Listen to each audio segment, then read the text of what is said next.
Hello everyone! So today po we will be doing another fragrance review.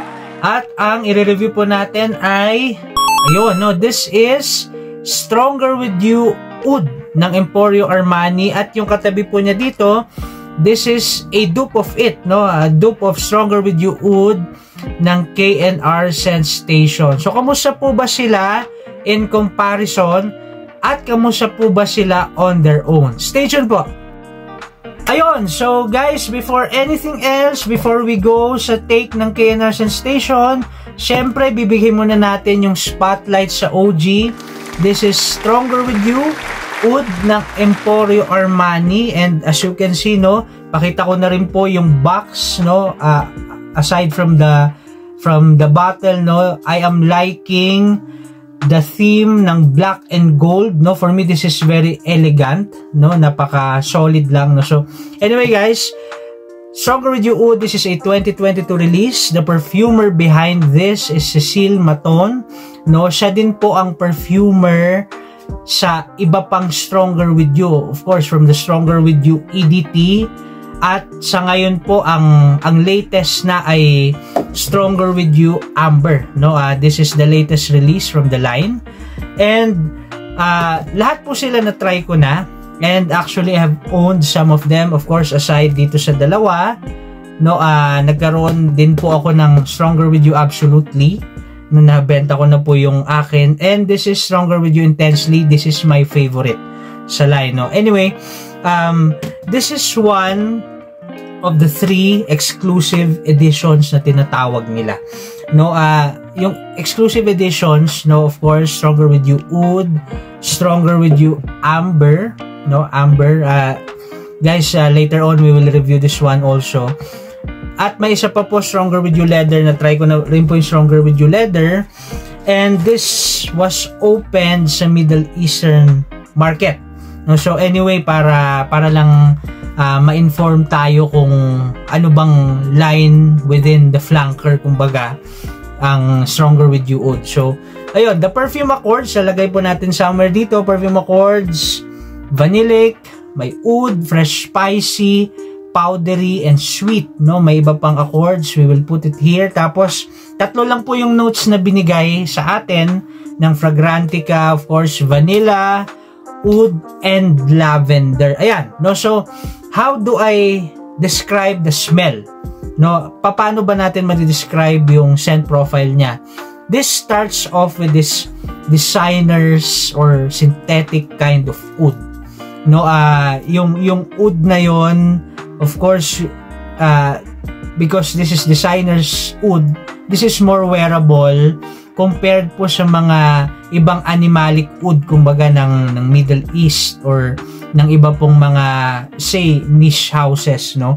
And then the vanilla comes in, and siguro I like how lavender's floral sweetness with this hint ng green freshness comes in para po maglagay ng balance doon sa oud at saka doon sa vanilla, no.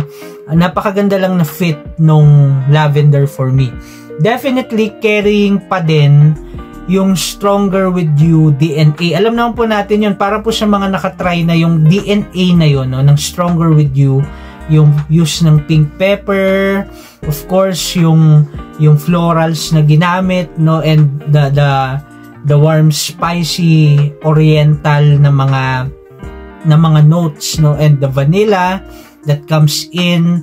Of course, yung hype talaga sa community is Stronger With You Intensely. Ito may added po ito na caramel or toffee note. So makukuha mo yon, of course, dito po kay oud, makukuha mo yon.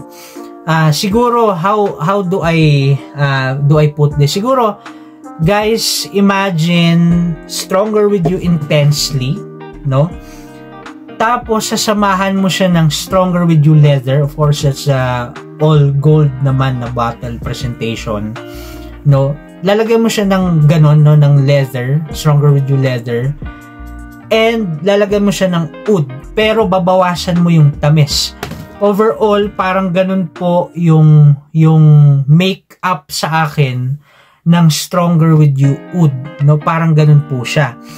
And basically, for me, personally, I like the scent profile, no? Hindi lang po dahil sa oud, kundi yung ginagawang balanse ng lavender. Of course, sa far dry down, madidetermine mo na para pa rin siyang Stronger With You Intensely, nilagyan mo ng oud, parang ganun. Pero personally, I like that scent profile, no?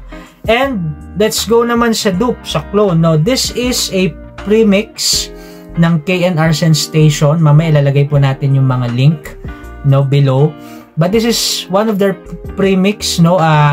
May natry akong premix from them, yung Dear Homme Intense nila, yung Angel Share, and a perfume from Louis Vuitton, no? I forgot the exact name, pero natry ko yung mga yon, no? And they're really good, no? So ang katanungan, kamusta naman po itong mix nila or premix nila ng Stronger With You Oud, no? Sa una mong mas-sniff, no? Pag hindi siya side by side, kumbaga sa Stronger With You Oud, you would notice na no, ang una mong maiisip, Stronger With You Oud ito, no? Yun, wala kang ibang maiisip. Ako personally, no, sa mga designer scents, no, na halimbawa sa Hugo Boss, meron din silang oud hindi ko naisip yun, or sa Gucci, hindi ko naisip yung mga yon. Ang first kong naisip, kumbaga, na perfume nung naamoy ko po ito, Stronger With You Oud kaagad, no? But if you are comparing them side by side, definitely doon mo makukuha yung difference, doon mo madidetect, may difference. Now the dupe for me is more heavy sa oud and vanilla, no? But still madidetect mo pa din yung lavender, no? May hint ng lavender, pero it's oud forward, kumbaga. The oud use, of course, is Middle Eastern, no? Kumbaga, ito yung mga klase ng oud na maamoy mo siguro sa Middle Eastern clones, no?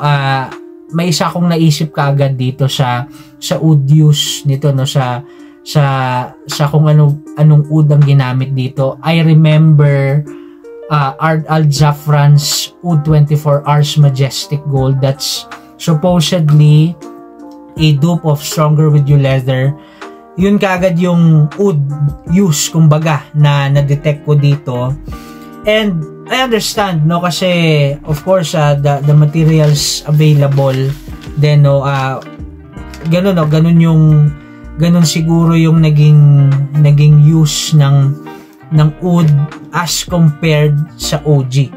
Anyway, again, no, as compared sa OG, mas oud forward siya at may vanilla, no? As compared dito po, ito ay mas forward, hindi naman forward, pero may balanse ng oud, ng vanilla at ng lavender. Yung notes na tatlo na sinabi, maamoy mo lahat yon, no? So sa opening hanggang sa mid, you get the idea, but again, the oud and the lavender use nila ay magkaiba, no? So basically that's what I'm saying, no? Magkaiba yung use nila, para silang malapit na parang hindi, parang ganun, no? Again, no, to summarize, the dupe is more on the oud and the vanilla, while the OG is a balance of oud, vanilla, and lavender, no? So yun, guys, basically yun yung difference silang dalawa. But for me personally, ano bang verdict ko dito? For me personally, pareho silang good on their own, no? Dito I love the oud use, no? Pareho silang good on their own. I love the oud use dito, no? Pero dito I love the lavender and the balance overall. So para sa akin, both of them are good. And if you would ask me about the performance, pareho silang projecting, no? An arm's length room filler, si Stronger With You Oud, I would say. Even po ito, no? Even this one, because of the oud use. Para siguro going back po doon sa oud use nito, no, I would say na para siyang saffron like, kumbaga, no, parang ganun siguro, saffron like na may vanilla kind of oud, no. So anyway, both of them are good in projection, pati longevity sa skin, sa damit lalo na, no, very good longevity. Pero of course, no, in terms po ng longevity, mas tatagal syempre si OG, mas magpo-perform siya syempre.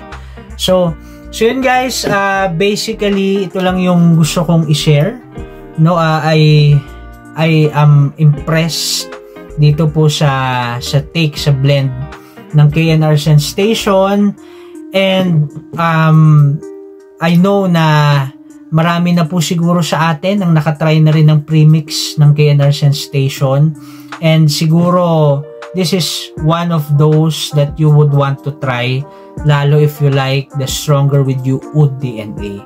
So shout out sa K&R SenStation, maraming salamat po, and I got my Stronger With You Oud ng Emporio Armani from J Fragrance Corner, Sir Juan Sagusay. Shout out po sa inyo, maraming salamat po guys. Yun lamang po ang gusto kong i-share sa inyo, and if you find this helpful and interesting, please do consider liking, sharing, and subscribing. Maraming salamat po, ingat po kayo.